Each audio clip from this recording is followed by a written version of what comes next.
able to win this match, then they'll go into the match on the 18th of February, another home match for Orlando Pirates against the defending champions and second place team Mamelodi Sundowns. It means Orlando Pirates will then go into that match leading by 6 points, meaning the pressure will be a bit less, as you know that Mamelodi Sundowns are looking to catch up on Orlando Pirates.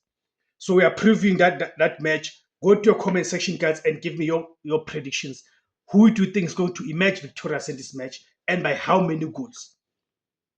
So Orlando Pirates are pushing to tighten their hold on the summit when they welcome the struggling Marumo Gallants to the Orlando Arena, rather the Orlando Amstel Arena, right, on match day number 15 for Orlando Pirates of the Betway Premiership. Pirates have maintained a 3-point cushion at the top